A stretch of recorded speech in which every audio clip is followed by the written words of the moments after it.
प्रभो।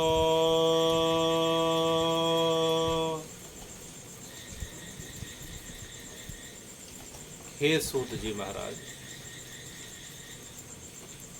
हम सब आपसे यह जानने के लिए अत्यंत इच्छुक और उत्सुक हैं कि कली काल में जब मनुष्यों की आयु अल्पायु होने लग जाएगी, चारों मनुष्यों के जो वर्ण हैं अपने अपने वर्णाश्रम के धर्म से विमुख होने लग जाएंगे, प्रकृति अपने स्वरूप को बदलने लग जाएंगी, सब कुछ विपरीत दिशाओं में घटित होने लग जाएगा। तो हे सूत जी महाराज, उसके पश्चात भी इस कली काल के मनुष्यों के कल्याण का उपाय क्या है? ऐसा क्या उपाय है कि जिसमें कोई ज़्यादा कठिन विधि ना हो, जिसे कली काल के मनुष्यों को करने में श्रम तक ना लगे और जिसके करने मात्र से अत्यंत अल्प समय में उन्हें जो है महादेव की, आशुतोष की अत्यंत सरल और सुलभ कृपा का उन्हें प्रसाद मिल सके। शिव प्राप्तिर्भवेत्तात सदा निर्मल चेतसा, कि शंकर जी की उन्हें जो है अत्यंत शीघ्र ही प्राप्ति हो जाए, उनकी कृपा मिल जाए और उनका मन जो है निर्मल हो जाए।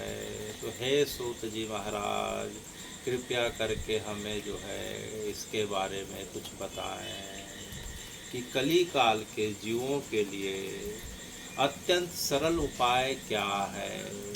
तो सूत जी महाराज ने कहा, देखो भाई, कली काल का समय अभी आपने बताया शौनक जी कि मनुष्य के पास भौतिक संसाधन तो सब होंगे लेकिन उसकी अल्पायु होने लग जाएगी। व्यक्ति पूर्ण शतायु को कलयुग में अधिकतम अवस्था 100 वर्ष की बताई गई। कितनी अवस्था? 100 वर्ष भगवान ने स्वयं निर्धारित करके रखा है प्रकृति के माध्यम से। और जैसे जैसे कलयुग चरम सीमा पे जाते जाएगा, व्यक्ति अल्पायु अर्थात 100 से कम अवस्था को पाने के लिए प्रकृति के अनुसार विवश होता जाएगा। भौतिक संसाधन तो सब होंगे हे सूत जी, लेकिन पूर्णायु नहीं होगी।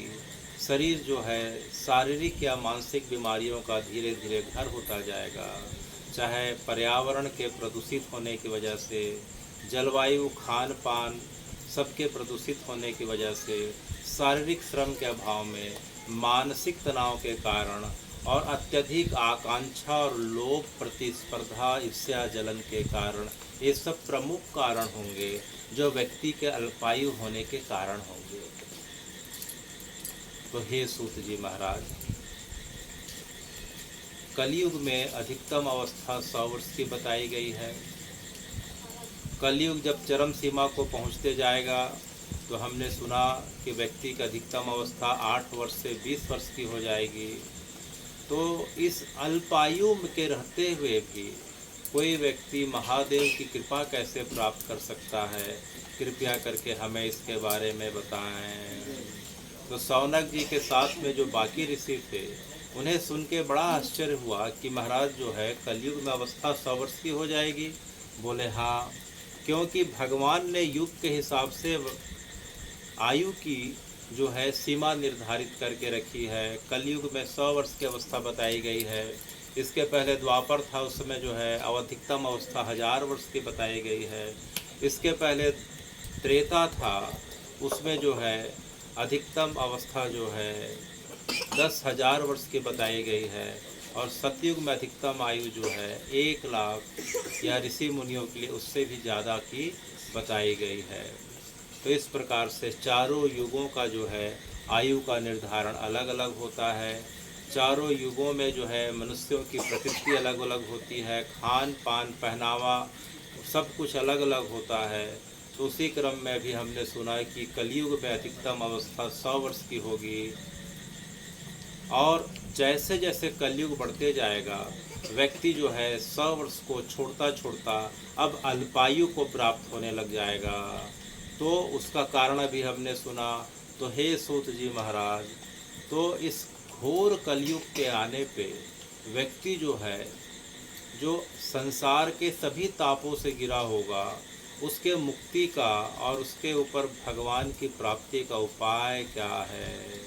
तब सूत जी महाराज ने देखा कि ऋषियों के मन में अपने कल्याण की कामना ना होके कलयुग के प्राणियों के लिए, जगत के प्राणियों के लिए कल्याण की कामना है। तो यह सुन के वे अत्यंत प्रसन्न हो जाते हैं, और अत्यंत प्रसन्न होने के पश्चात जो है सूत जी महाराज कहते हैं कि देखो भाई, कलयुग में जो है भगवान की प्राप्ति का उपाय जो है भगवान की भक्ति है, भगवान का नाम है। भगवान का नाम जप से बढ़कर सरल उपाय कोई नहीं है।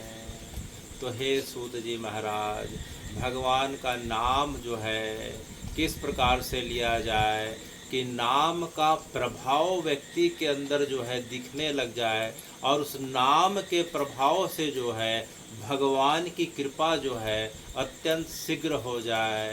तो सूत जी महाराज ने कहा कि भगवान के नाम को धारण करने की जो सरल विधि है वह सबसे पहली विधि श्रवण बताई गई है। क्या बताई गई है?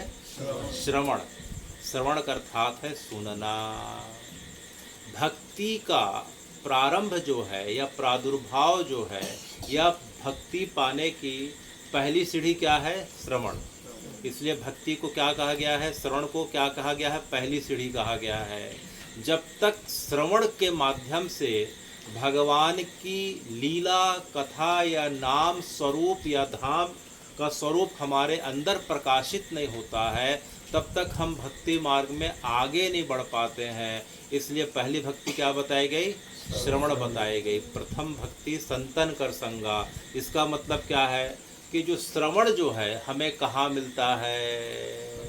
भगवान के बारे में सुनने को हमें कहाँ मिल सकता है जिससे हमारी भक्ति और प्रगाढ़ होते जाए? तो जो है इसके बारे में गोस्वामी जी क्या बोलते हैं? प्रथम भक्ति संतन कर संगा। तो जब तक जो है परंपरा के हिसाब से उस प्राप्त ज्ञान को हम जो हैं संतों के चरणों में बैठ के योग्य आचार्य या गुरु परंपरा के माध्यम से अपने घर के अंदर माता पिता के साथ में बैठ के या सज्जनों की संगति में बैठ के जब तक हम भगवान के पवित्र लीला को, नाम को, कथा के माध्यम से जब तक हम सुनते नहीं हैं तब तक जो है हमारी भक्ति प्रगाढ़ नहीं हो सकती। क्योंकि बाकी अन्य स्रोतों के माध्यम से नाम सुनने से हमारे जो हैं किस प्रकार का जो है होता है, एक कान से नाम आता है और दूसरे कान से निकल जाता है। लेकिन जब भगवान के इसी नाम को, इसी लीला को, इसी कथा को जब हम परंपरा से प्राप्त आचार्यों के, गुरुओं के, संतों के, भगवत प्राप्त भक्तों के आश्रय में बैठ के सुनते हैं, तो हे भगवान, वहाँ फिर क्या होता है? उनकी बातें हमारे हृदय के अंदर क्यों पहुँचती है? क्योंकि भगवत कृपा प्राप्त जो भक्त हैं, परंपरा से प्रकाशित जो आचार्य हैं, संत हैं, ऐसे व्यक्तियों के माध्यम से जिन्हें हम महाजन भी कहते हैं। हमारी परंपरा में महाजन जो है दो प्रकार के लोगों को कहा गया है। एक वित्त अर्थात धन से जो है पुष्ट व्यक्ति रहते हैं उन्हें महाजन कहा गया, और एक जिन्हें भगवत कृपा प्राप्त हो जाती है उन्हें वास्तविक महाजन कहा जाता है। इन्हें वास्तविक महाजन कहा जाता है। तो हे भगवान, प्रथम भक्ति जो है श्रवण के माध्यम से अर्थात सुनने के माध्यम से हमारे अंदर प्रकाशित होने लगती है। वह प्रकाश के जो माध्यम है परंपरा से प्राप्त आचार्य हैं, महाजन हैं, गुरु हैं, संत हैं, सज्जन व्यक्ति हैं, माता पिता हैं। अच्छा, तो यह श्रवण भक्ति जो है सबसे पहले हमारे कानों के अंदर से गई। उसके पश्चात क्या होता है सूत जी, जब श्रवण भक्ति आती है उसके पश्चात जो है व्यक्ति का मन जो है अब जो है कीर्तन में लगने लग जाता है। किस में लग जाता है? कीर्तन में। तो किस प्रकार के कीर्तन में? हरे राम हरे कृष्णा कृष्णा कृष्णा हरे हरे, हरे कृष्णा राम राम हरे हरे। तो हे सूत जी महाराज, राम और कृष्ण के नाम तो अनंत काल से चले आ रहे हैं, लेकिन जब तक हम राम और कृष्ण के वास्तविक महत्व को हम योग्य आचार्यों के माध्यम से कान से ग्रहण जब तक नहीं कर पाते, तब तक हृदय के अंदर वो भाव नहीं आ पाता और इसलिए जो है नाम में रस नहीं मिलता। इसी कारण से परंपरा से प्राप्त आचार्यों के माध्यम से नाम श्रवण की जो है विधि बताई गई है। और जैसे हमें भगवान के नाम का महत्व पता चलता है, हमें राम और कृष्ण बोलने में ही जो है अत्यंत हर्ष का और आनंद का अनुभव होने लगता है।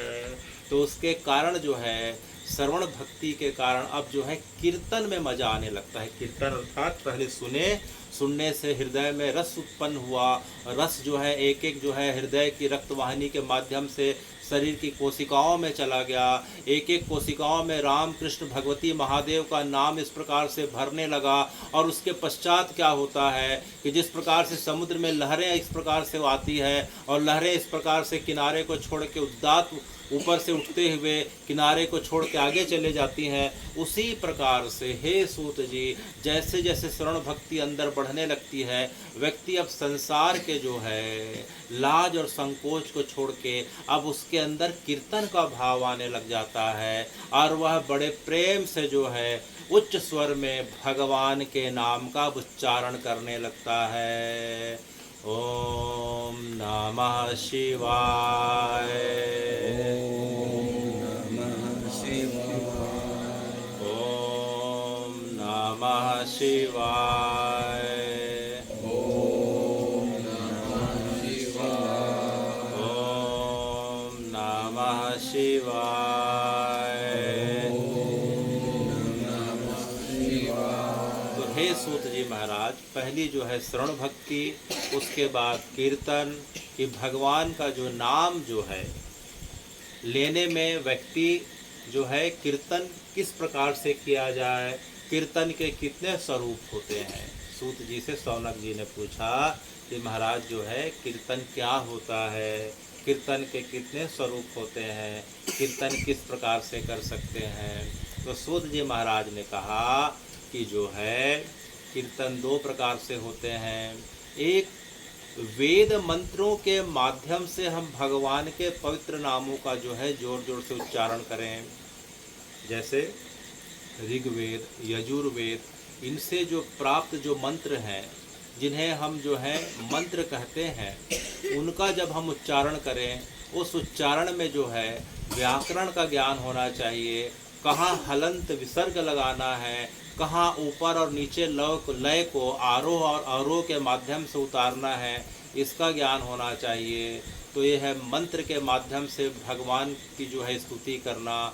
और दूसरा है हे शौनक जी, जिन्हें व्याकरण का ज्ञान नहीं है फिर भी वे भगवान की कृपा को पाना चाहते हैं, तो साधारण श्लोक के माध्यम से, साधारण चौपाई के माध्यम से, और अगर दोनों ना हो तो केवल भगवान के नाम को या भगवान के सामने या एकांत में या शरीर की किसी भी अवस्था पे हो, केवल बस जोर जोर से व्यक्ति जब नाम लेने लग जाए, हरे राम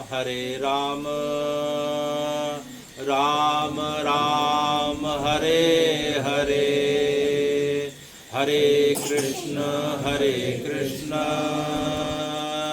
कृष्ण कृष्ण हरे हरे, हरे राम राम राम हरे हरे, हरे कृष्ण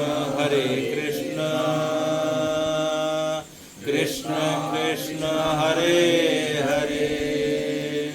तो हे सूत जी, क्या हम भगवान के जो हैं, अगर हमें व्याकरण नहीं आता, श्लोक नहीं आता, चौपाई नहीं आती, तो क्या हम भगवान के इन नामों को लें तो भगवान की कृपा होगी? तो सूत जी महाराज ने कहा कि अवश्य कृपा होगी, क्योंकि भगवान जो है व्याकरण के भूखे नहीं हैं, वो तो भाव के भूखे हैं। किसके भूखे हैं? भाव के भूखे हैं। बोले महाराज जी हमें बात समझ में नहीं आए, कृपया करके का उदाहरण बताए। तो बोले सबरी हैं। कौन है? सबरी है। सबरी तो पढ़ी लिखी नहीं थी, वो तो वनवासी क्षेत्र की थी, उनके पास तो योग जब तक कुछ नहीं था, वे तो अपने मतंग ऋषि की बस सेवा करती थीं, और जो है बस गुरु आज्ञा का पालन करके कि बस एक दिन राम आएंगे बेटा, बस राम राम रटते रहना, बोलते रहना, सोते उठते जागते बैठते खाते पीते हर समय केवल राम राम। तो जो है भगवान ने इसी बात को सत्य करने के लिए स्वयं पैदल चल के सबरी के पास चले आए। तो इस प्रकार से हे भगवान, आप जो हैं व्याकरण के भूखे नहीं हैं, आप राग के भूखे नहीं, आप अनुराग के और भाव के भूखे हैं। किसके भूखे हैं? अनुराग माने प्रेम, और भाव माने भगवान को एकदम अपने आप से हृदय के बराबर का समझना, अपने आप को और भगवान को अलग ना समझना, हर समय भगवान के सायुज्य में रहना, ऐसा मानना कि हे महादेव जो है हम आपके साथ हैं, आप हमारे साथ हैं, क्योंकि पूरी प्रकृति पूरा ब्रह्मांड ही जो है यह महादेव का स्वरूप है। तो इस प्रकार से श्रवण भक्ति हो गई, श्रवण से कीर्तन पुष्ट हुआ, और कीर्तन और श्रवण के पुष्ट होने से हे शौनक जी अब जो है मनन पुष्ट हो रहा है। क्या पुष्ट हो रहा है? मनन। अर्थात व्यक्ति के अंदर जो है सुनने के माध्यम से भगवान के लिए भाव आ गया, उसके बाद कीर्तन के माध्यम से, तो इन दोनों का प्रभाव क्या होता है कि व्यक्ति केवल रात दिन जो है केवल और केवल जो है हे महादेव, हे गोपीनाथ, हे भूतेश्वर, हे रुद्रेश्वर, हे जगन्नाथ, केवल और केवल जो है इन्हीं के बारे में अब सोचना प्रारंभ कर देता है। तो यह भक्ति के जो है प्रारंभिक 3 सोपान कहे गए हैं। क्या क्या बताया गया? श्रवण, कीर्तन और फिर मनन। तो मनन का प्रभाव यह होता है हे शौनक जी कि व्यक्ति के मन में जो है भगवान के दर्शन के लिए, तीर्थ के दर्शन के लिए व्यक्ति के अंदर जो है इतनी ललक, इतनी उत्सुकता जो है प्रकट हो जाती है कि व्यक्ति से रहा नहीं जाता, और व्यक्ति जो है संसार कार्यों के बीच से कैसे भी समय निकाल के अब जो है भगवान के धाम की ओर जाने के लिए उद्यत होने लग जाता है। यह श्रवण, कीर्तन और मनन का प्रभाव है कि यह जो है भगवान के धाम का दर्शन करा देता है और भगवान के साक्षात प्रकट विग्रह का दर्शन करा देता है। अच्छा, तो सूत जी महाराज ने 3 प्रकार की जो है भक्ति के बारे में बताया कि तीनों प्रकार से जो है भगवान की कृपा प्राप्त होती है। तो शौनक के बगल में जाबाली बैठे हुए हैं। कौन बैठे हुए हैं? जिनके नाम से शहर जो है जबलपुर बसा हुआ है, वो कौन है? जाबाली। जाबाली जो है उनका एक नाम सत्यकाम भी है। तो जाबाली ने कहा कि सूत जी महाराज आपने बड़ी अच्छी बात बताई कि सुनने से, कीर्तन से और मनन से भगवान के लिए जो है महादेव की प्राप्ति के लिए भाव प्रकट हो जाता है। लेकिन यह बताइए कि जो व्यक्ति जो है बहरा है, जो व्यक्ति बहरा है, जो व्यक्ति गूंगा है, जो व्यक्ति गूंगा है और बहरा है। बहरा तो सुन नहीं सकता, तो श्रवण कैसे भक्ति आएगी। और जो व्यक्ति जो है गूंगा है, और जो व्यक्ति जो है इस प्रकार से अंधा है, जिसे आँखों से, कानों से या फिर जो है, तो इनके लिए क्या उपाय है। क्योंकि श्रवण भक्ति तो सुनने के माध्यम से आती है, तो फिर इनके लिए क्या उपाय है। जो व्यक्ति गूंगा है वो तो बोल नहीं सकता, कीर्तन नहीं कर सकता, तो इनके लिए क्या उपाय है।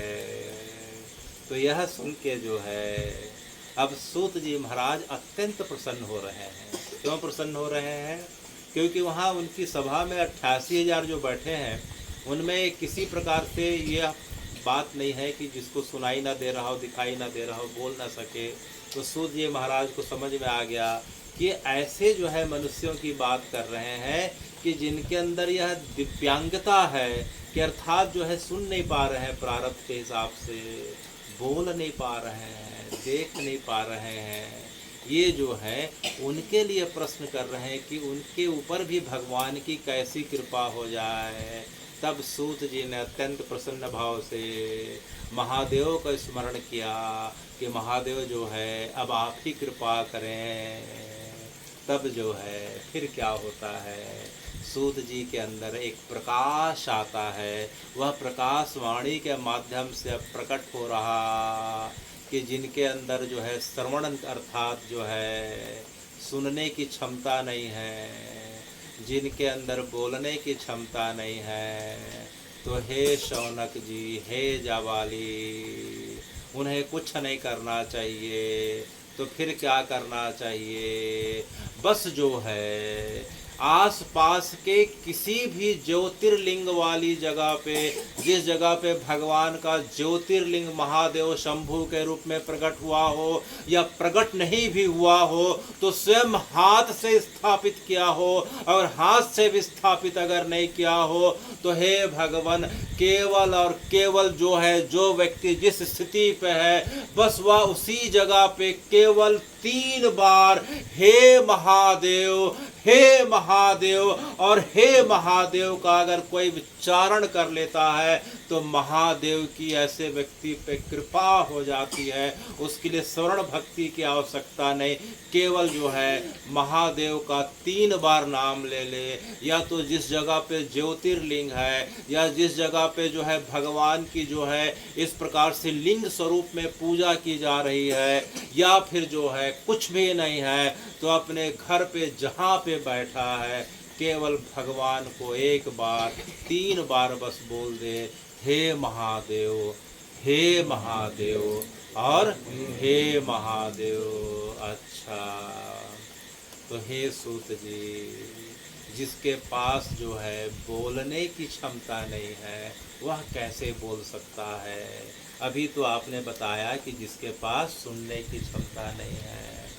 तो यह सुन के सूत जी और प्रसन्न हो जाते हैं और बोलते हैं कि जो व्यक्ति बोल नहीं सकता उसके लिए और सरल उपाय है कि वह व्यक्ति जो है अपने क्षेत्र के कोई भी ज्योतिर्लिंग वाली जगह पे चले जाए और महादेव की 3 बार परिक्रमा जो है करते हुए, महादेव की पूर्ण परिक्रमा का प्रावधान नहीं है, महादेव की परिक्रमा जो है शास्त्रों की विधि के हिसाब से जो बताई गई है, करते हुए या नहीं भी करते हुए केवल महादेव के ज्योतिर्लिंग का दर्शन कर ले और उन्हें मात्र 1 लोटा जल चढ़ा दे।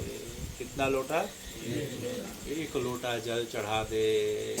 और तो और जो है, और उसके पास अगर जो है समय और सामर्थ्य हो तो बेल पत्ती चढ़ा दे, धतूरा आक का फूल चढ़ा दे, शमी का पत्ता चढ़ा दे, तो इतने पे महादेव की उस व्यक्ति पे कृपा हो जाती है और उस व्यक्ति का निर्मल मन होते हुए, उसका मन जो है संसार में रहते हुए महादेव पे लगने लग जाता है। अच्छा, तो हे सूत जी महाराज, आपने हमें जो है अत्यंत इस प्रकार का सरल उपाय बताया, इसमें तो 1 पैसा खर्च नहीं हो रहा है, क्योंकि अभी हम जो है यात्रा के बारे में सुन रहे थे, जगन्नाथ जी की यात्रा के बारे में सुन रहे थे। उसमें तो बड़े बड़े रथ बन रहे हैं, रथ में पहिए लग रहे हैं, फिर पहियों के ऊपर जो है भगवान रथ में विराज हो रहे हैं, अनेक रंग बिरंगे कपड़ों से सजाया जा रहा है। भगवान के अगल बगल में उनके सेवक जय विजय खड़े हैं, भगवान का सारथी दारुक खड़ा है। अच्छा, फिर 4 घोड़े भी हैं और खींचने के लिए रस्सी भी। तो यहाँ तो जो है आप तो कुछ उपाय नहीं बता रहे हैं, वो तो बड़ा खर्चीला उपाय दिख रहा। और जगन्नाथ जी या गोपाल जी को तो हमने सुना था कि 5 बार 8 बार भोग लगता है। सवेरे खिचड़ी खाते हैं, फिर 56 प्रकार के उन्हें भोग लगाए जाते हैं। यहाँ तो आप जो है इस प्रकार से कुछ भी नहीं बता रहे हैं। तो सूत जी महाराज जो है मुस्कुराते हुए कहते हैं, देखो भाई, प्रकृति प्रकृति का फर्क है। जब गोपाल जी का समय आता है, जब जगन्नाथ जी का समय आता है, तो जगन्नाथ जी जो हैं, जगन्नाथ जी जो हैं जगत के जो है पालन पोषण करता है। और महादेव जो हैं इन सबसे विरक्त हैं। महादेव तो कैलाश में रहते हैं, अखंड अनंत काल की समाधि का उनका स्वभाव है। उन्हें भोजन की कोई आवश्यकता नहीं, मान सम्मान की कोई आवश्यकता नहीं। भगवान तो यहाँ जगदीश के रूप में, जगन्नाथ के रूप में विराजते हैं, तो उनकी सेवा अलग है। लेकिन महादेव तो इन सब से विरक्त हैं, इसलिए उनकी सेवा अलग है। तो हे सूत जी, आपने बड़ा अच्छा उपाय बताया। देखो भाई, ये सावन और भादों का समय है। इस समय बारिश की अत्यधिक प्रचुरता के कारण प्रकृति में खाने पीने की वस्तुओं का अभाव होने लग जाता है। साग सब्जियां अत्यंत कम मात्रा में आ रही हैं, फल तो और नहीं हो पा रहे हैं। इसके पहले हमने जो है फलों के राजा आम का, तरबूज खरबूज का, खीरा ककड़ी सबका आनंद लिया। लेकिन सावन भादों में इतनी बारिश होती थी, अभी भी इस प्रकार का माहौल बनता है कि सब्जियां, खान पान की वस्तुएं और धीरे धीरे कम होने को लग जाती हैं। और दूध की प्रकृति जो है वात बढ़ाने के कारण अब पीने लायक नहीं रहती है। इसलिए सावन में जो निषेध किया जाता है कि सावन में पत्तेदार सब्जियों का खाना निषेध है। सावन में क्या निषेध होता है? जो सब्जियां पत्तेदार होती हैं। और भादों में दूध पीना निषेध बताया गया है। क्या पीना? दूध पीना। इसके पश्चात जो है कुंवार में जो है हमें परंपरा के हिसाब से दूध के बाद दही का सेवन नहीं करना चाहिए। और अश्वनी मास जो आएगा उसमें जो है चना और बेसन के जो है वस्तुओं का प्रयोग नहीं करना चाहिए। तो उसका कारण यह है कि सावन में और भादों में बारिश के कारण जो है सभी चीज़ की न्यूनता हो जाती है। तो न्यूनता होने के कारण जो है भगवान को चढ़ाए जाने वाले फल और फूल भी मिलना जो है अब मुश्किल में दिखाई पड़ रहे हैं। जो गोपाल जी को अत्यंत सुगंधित फूलों का जो है हार चढ़ाया जाता था, वे सब फूल के पेड़ जो है सावन भादों में अत्यधिक बारिश के कारण ठीक से नहीं हो पा रहे हैं। तो फिर क्या हो रहे हैं? बेल हो रहे हैं। बेल के जो पत्र हैं, जो है शमी है, कनेर है, धतूरा है, आँख है, ये सब जो हैं पत्ते जो हैं ये प्रचुरता में उपलब्ध होते हैं। तो फिर क्या होता है कि जो श्री हरि हैं वे जगदीश हैं, अब महादेव बन के हमारे बीच प्रकट हो जाते हैं और इन प्रकृति में उपलब्ध चीज़ों को अत्यंत प्रसन्नता के साथ स्वीकार करने लग जाते हैं। तो हे महादेव, अब जो हैं अब वो जगतनाथ है, अब जो हैं महादेव के रूप में हमारे बीच विराजे हैं। और वे मात्र 1 लोटा जल से, समी, आँख, बेल पत्र के चढ़ाने से और इसके बाद थोड़ा सामर्थ्य हो तो दूध और दही के अभिषेक से जो है प्रसन्न हो जा रहे हैं।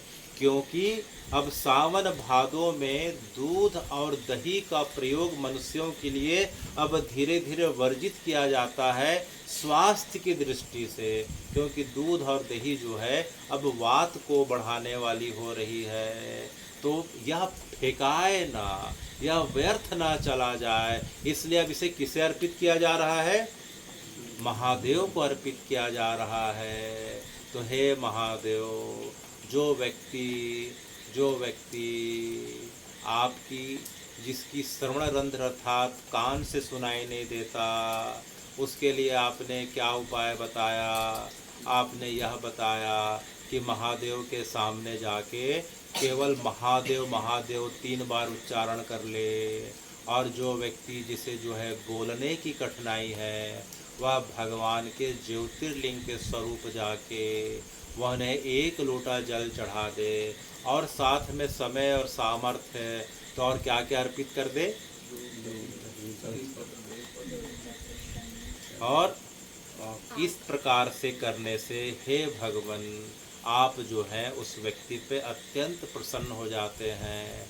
यह सुन के 88,000 ऋषियों के चेहरे पे इस प्रकार से प्रसन्नता आ जाती है, क्योंकि भगवान की प्रसन्नता का जो उपाय बताया जा रहा है, एक तो ऋतु की जो है अनुकूलता के हिसाब से, क्योंकि अब जो है ठीक से फल है, न साग सब्जियां हैं, न फूल है, न खाने की जो है प्रचुरता है, क्योंकि पहले एक बार बारिश के समय ही धान और बाकी चीज़ें होती थी और यह समय खेती का रहता था।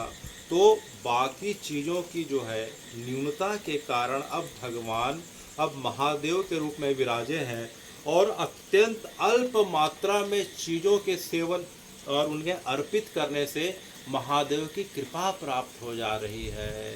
तो हे महादेव, आपकी बड़ी कृपा है कि आप अपने भक्तों के ऊपर जो है बिना कुछ विशेष खर्च और यत्न के अत्यंत जो है शीघ्र कृपा करने के लिए इस रूप में आप प्रकट हो गए हैं चतुर्मास में।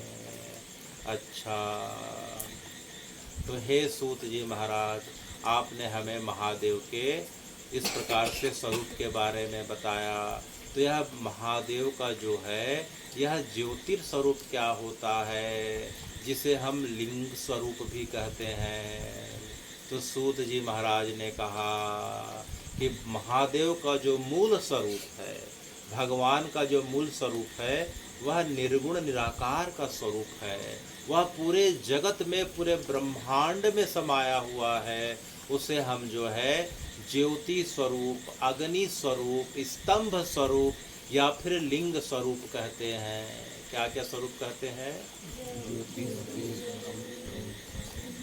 तो भगवान का जो स्वरूप है वह मूलतः, जिसे हम भगवान का जो है लिंग स्वरूप के रूप में जो उपासना करते हैं, वह जो है मूलतः जो है उसका नाम क्या है?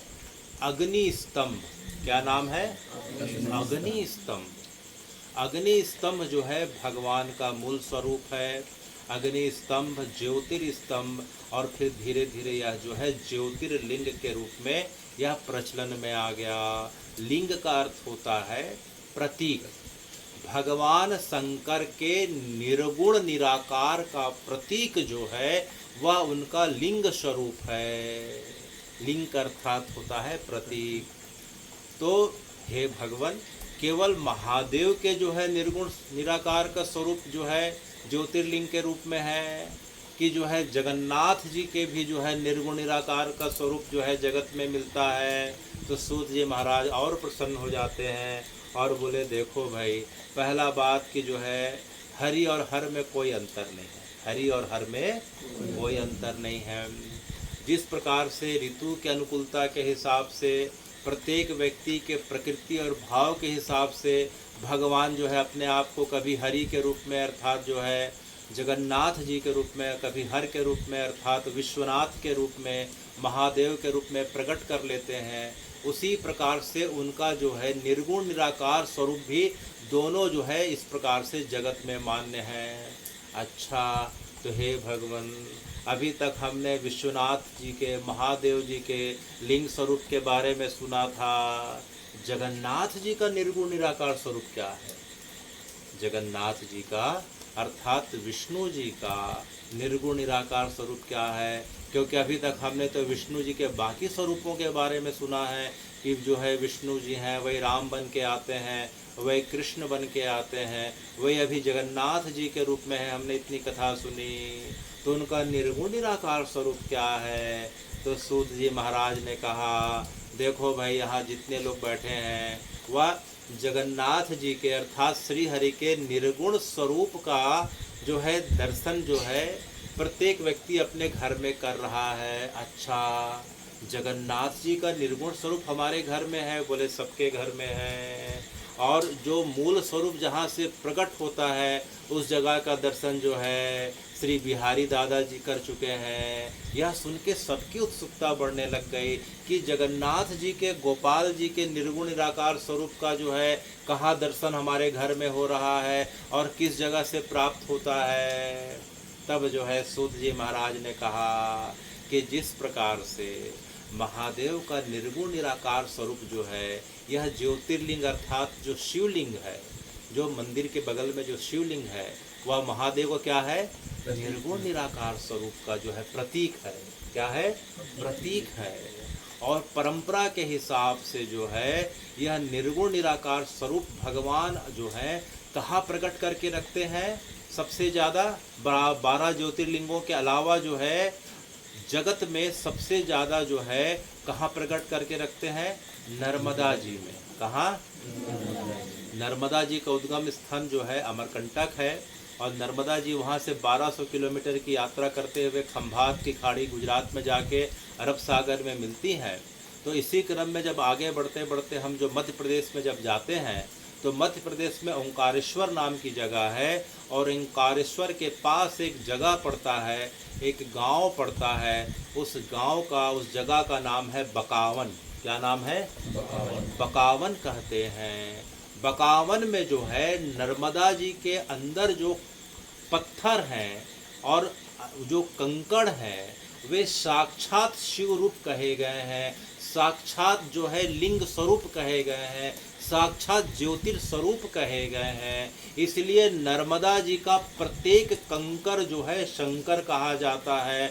और सबसे ज़्यादा प्रमुखता या जो ऊर्जा का क्षेत्र बताया गया है वह ओंकारेश्वर और जो है माहेश्वर के बीच एक गांव है, उसे जो है बकावन कहते हैं। आज भी कोई व्यक्ति जो है बकावन में नर्मदा जी के पास अगर जाता है और किसी जो है नाव वाले नाविक के साथ जाता है, और नाविक आपके सामने गोता लगा के अंदर जाएगा और उस शिवलिंग को लाएगा, तो उसमें शंकर जी के जो है महादेव के इस प्रकार से त्रिपुंड के निशान दिखाई पड़ते हैं, कभी त्रिशूल के निशान दिखाई पड़ते हैं, कभी डमरू के निशान दिखाई पड़ते हैं। तो अब नर्मदा जी का जो एक एक कंकर जो है, हे भगवान, वह शंकर और महादेव का ज्योतिर्लिंग का इस प्रकार से प्रतीक इस जगत में इस प्रकार से विद्यमान है। और उसी प्रकार से हे जगन्नाथ जी, हे गोपाल जी, आपका जो निर्गुण निराकार स्वरूप है वो हमारे घर से लेके पूरे जगत में श्री शालिग्राम भगवान के रूप में विराजमान है।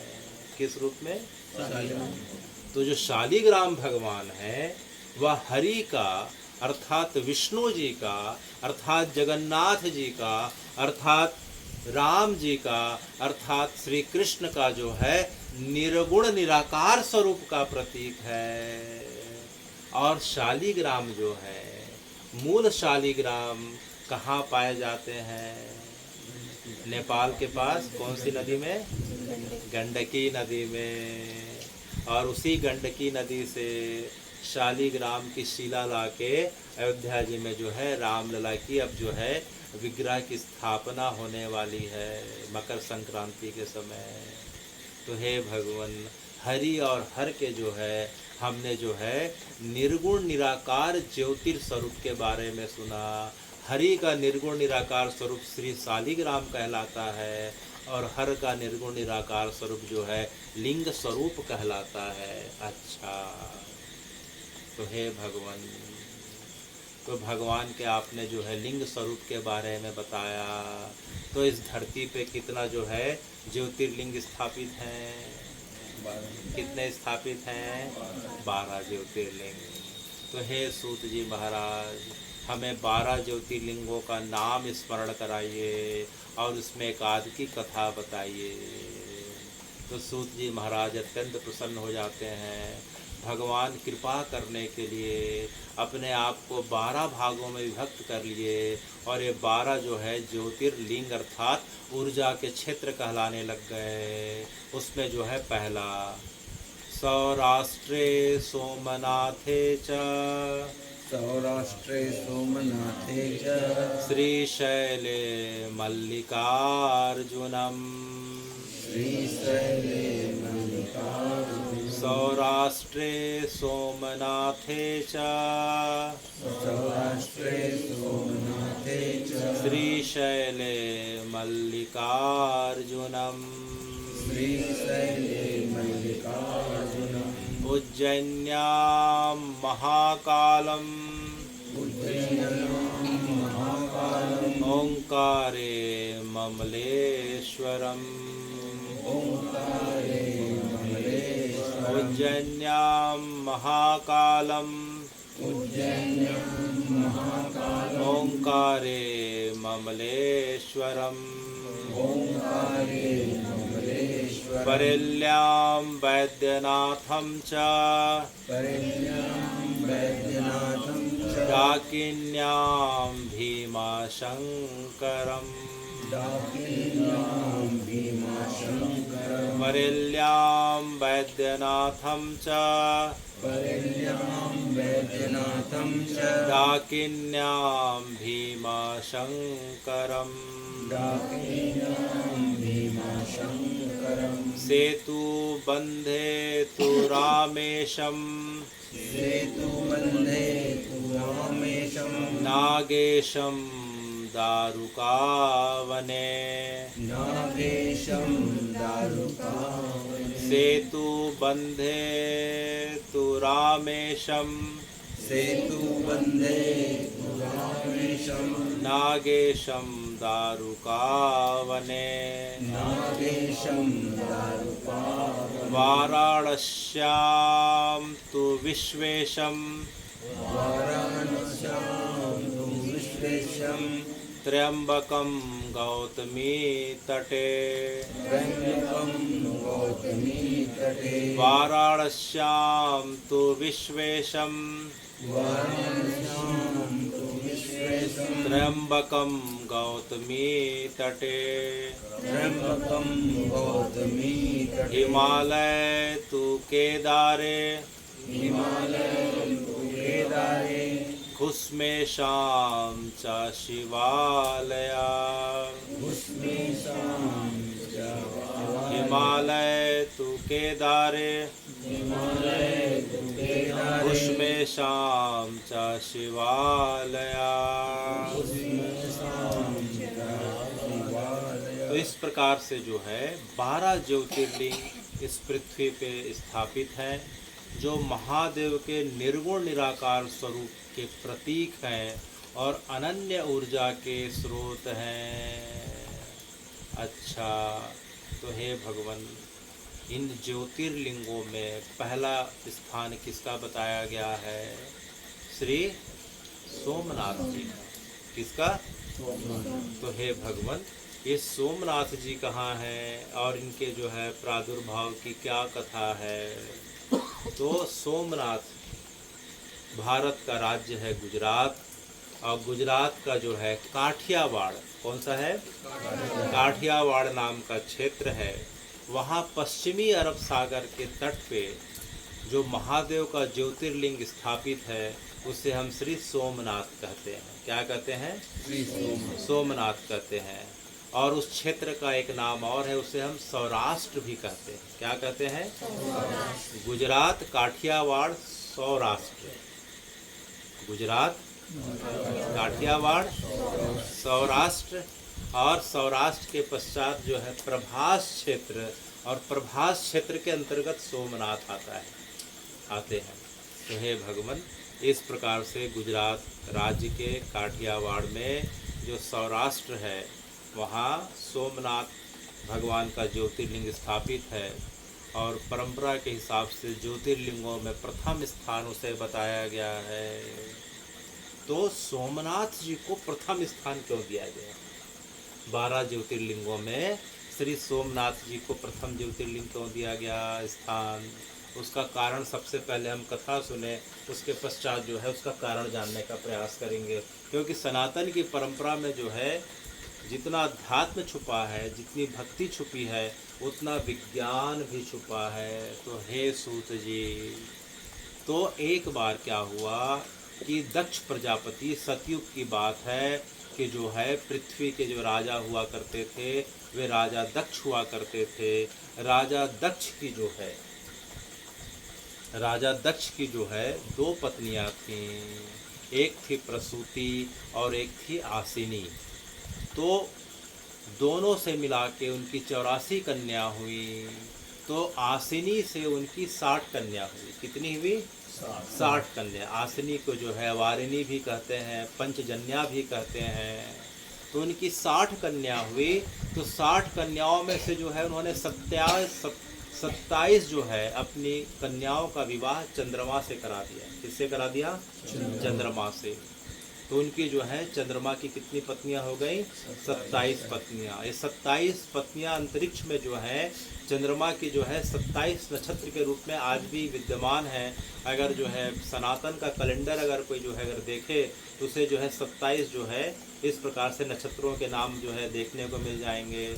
रोहिणी नक्षत्र है, आर्द्रा नक्षत्र है, स्वाति नक्षत्र है, मघा नक्षत्र है, ज्येष्ठा नक्षत्र है। तो इस प्रकार से जो है चंद्रमा की कितनी पत्नियां हो गई? 27 पत्नियां हो गई। लेकिन चंद्रमा का जो है प्रेम और व्यवहार ज़्यादा है रोहिणी के प्रति हुआ करता था। बाकी जो है रोहिणी की जो बहन थी 26 बहन, उसके प्रति चंद्रमा का व्यवहार उदासीनता से भरा था। यह देख के उनका मन जो है खिन्न हो गया और अपने पिता दक्ष के पास जाती हैं। दक्ष जो है अपने दामाद अर्थात चंद्रमा को बार बार समझाते हैं कि तुम रोहिणी के साथ मेरी बाकी जो है पुत्रियों का भी ध्यान रखा करो। लेकिन जो है चंद्रमा समझने के बजाय उनका प्रेम बार बार और जो है जितना